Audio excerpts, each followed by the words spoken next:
beat that sound.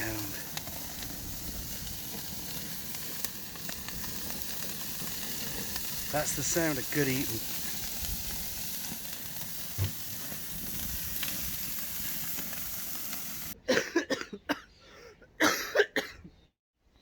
Hello everybody, welcome back to the Danger Pit. I am still Chef Danger now. I had something very exciting planned for this week, but well, I found out I have COVID, so I guess that's cancelled.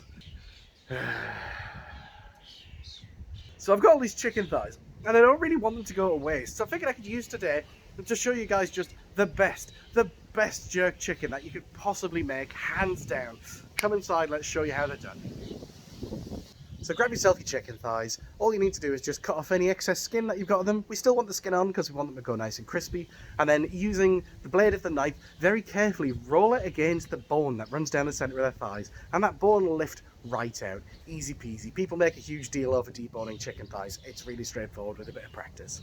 And don't throw these trimmings away. Just, you know, throw them in a pan with whatever aromatic veg you've got in your fridge going out of date. Peppercorns, some Baileys, boil it down into a soup stock and make yourself some chicken soup for, you know, if you're feeling under the weather.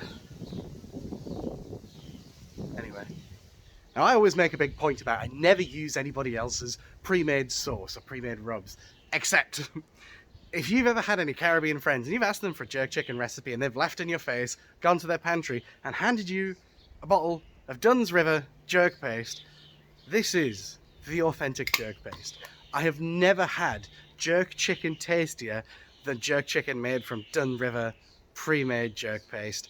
I know what's special about it. It's spicy, it's salty, it's vinegary, it just tasted everything. It's absolutely delicious. So all you need to do is just throw this on your chicken, stick it in the fridge and leave it there overnight. Easy peasy. So this was what was going to be dead interesting about today. I've got this South African Sakelbos wood. Now, I've cooked with African brywoods before, and again, this is super dry but super heavy. And look at the red inside. A really, really deep, dark, hefty red. And it weighs a ton for what it is. Now, to say it's as dry as it is, about 2% moisture, this wood, because it's so dense and so heavy, burns down and makes really, really hot charcoal, which burns for absolutely ages. Now, I've had a couple of people asking me why I make my fires with that crisscrossy pattern the way that I do. So let me just talk you through it and explain how it works, because it's dead easy.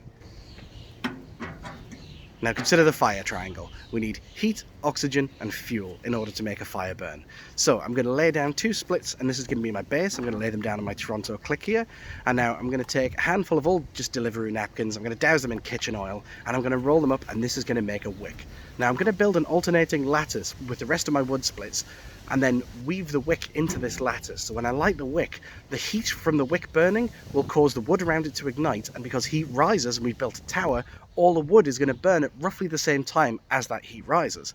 This means that when it comes to knocking this tower over and having a big bunch of bry coals, all the wood is nice and evenly caught, all at the same speed, roughly burning at the same temperature, makes for a nice even grill, and it happens really fast as well.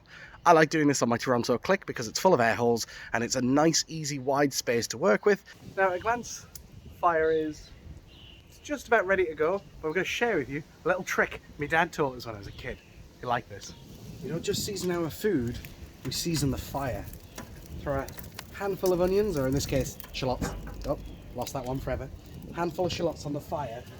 That smoke is going to be beautifully perfumed. Let's get the grates on. Skin side down first. Now this Sakelbos wood has got a really unique, rich, don't quite know how to describe aroma that it gives the wood smoke. It's beautiful.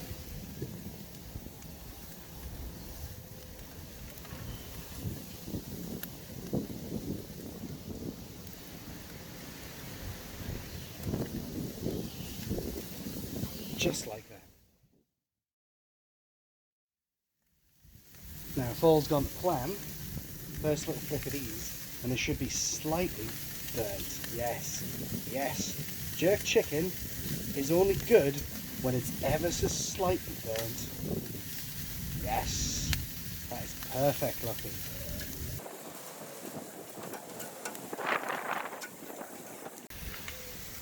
These burnt bits on your jerk chicken, man, if you know, you know. This is where the flavour lives. Yes. Now, I stole this tray from a hot dog stand in the White Rose Centre about 10 years ago. Class. It was silver once.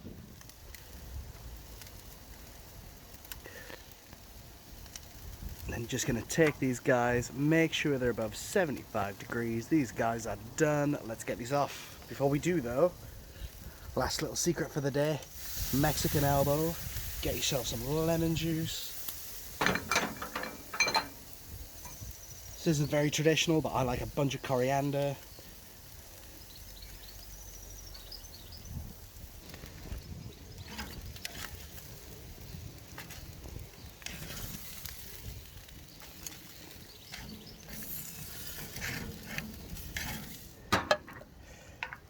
Get yourself a good dab of hot sauce. And there you go. Oh, look at that. What a feast.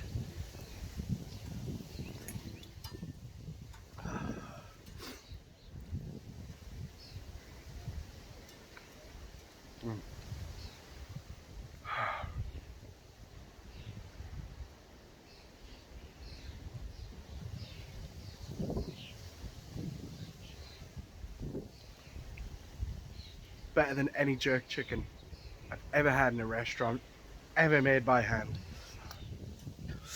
It's just so much nicer than anything I've ever made myself. Not even by like a little bit. Oh, Dunn's River, they've got a monopoly on jerk chicken, right? Anyway, I feel awful. I'm going to bed. Sides, whatever, sort yourselves out. Have a good one. See you next time. Like and subscribe, whatever.